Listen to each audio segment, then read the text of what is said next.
এইটা কিন্তু আমাদের দেশীয় রেসিপি না, আমরা প্রায় সময় এই রেসিপিটা করে থাকি বাসায়। এই যে দেখলাম একদম ফ্রেশ।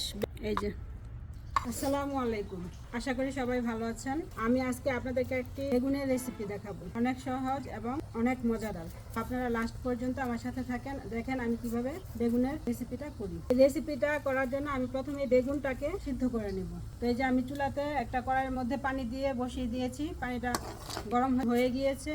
এখন আমি দিয়ে দিব লবণ, এই যে পরিমাণ মতো লবণ দিয়ে দিচ্ছি।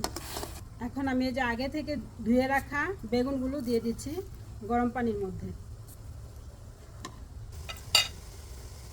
আমি বেগুনটা ঢেকে দিচ্ছি। বেগুনটা অনেকটাই নরম হয়ে গিয়েছে, এখন আমি এটাকে উল্টিয়ে দিচ্ছি। আপনারা চাইলে বেগুন পুড়েও নিতে পারেন, কারো যদি সিদ্ধটা ভালো না লাগে তাহলে আপনারা বেগুন পুড়িয়ে নেবেন। তো চাইলে গ্যাসের চুলাতেও পোড়ানো যাবে, মাটির চুলাতেও পোড়ানো যাবে। তো আমি আরেকটু ঢেকে দিচ্ছি আরেকটু সিদ্ধ হওয়ার জন্য। দেখতে পাচ্ছেন বেগুনগুলা সিদ্ধ হয়ে গিয়েছে। এখন আমি বেগুনগুলি উঠিয়ে নিব। এই যে একদম নরম হয়ে গিয়েছে, এখন আমি উঠিয়ে নিচ্ছি।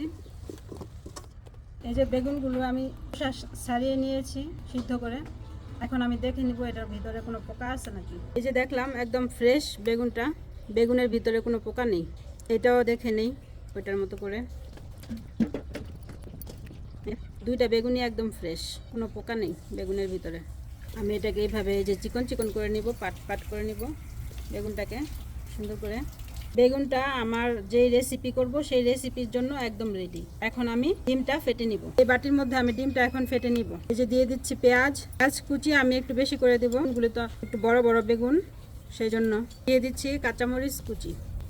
এখন দিয়ে দিব আমি পরিমাণ মতো লবণ। আমি এখন পেঁয়াজ কুচি কাঁচামরিচ কুচি ভালো করে একটু মেখে নিচ্ছি, মেখে তারপর আমি ডিমটা দিয়ে দিব। আমি এখন ডিমটা ভেঙে দিব পেঁয়াজ মরিচ মাখানোর মধ্যে। এখন আমি ডিমটাকে ভালো করে ফেটিয়ে নিব পেঁয়াজ কাঁচামরিচের সাথে। এখন আমি চুলায় ফ্রাই প্যানটা বসিয়ে দিলাম, ফ্রাই প্যানে দিয়ে দিব তেল। বেগুনটা দিয়ে আমি সুন্দর করে ফুলের মতো সরিয়ে নিব বেগুনটাকে। বেগুনের উপরে আমি এখন ফেটানো ডিমটা দিয়ে দিব। এখন বেগুনটা আমি দিয়ে দিব।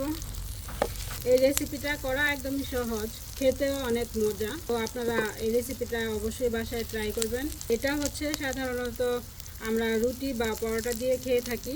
এটা চাইলে ভাত দিয়েও খাওয়া যাবে, পোলাও দিয়েও খাওয়া যাবে। নাস্তাতে আপনারা দুধের বোয়ার সাথে বা বুনা খিচুড়ি বা লেটকা খিচুড়ির সাথেও খেতে পারবেন। আমি আরেকবার এই পিঠটা একটু ভেজে নেই। আমি ডিমটাকে একটু বেশি ভাজা ভাজা করেছি। অনেকে কিন্তু ভাজা ভাজা ডিম পছন্দ করে না, তো আমার বড় মেয়ে আবার ভাজা ভাজা ডিমটাই পছন্দ করে। ও একটু কাঁচা কাঁচা থাকলে ও পছন্দ করে না খেতে, সেই জন্যই আমি এই যে ডিমটাকে একটু ভাজা ভাজা করেছি।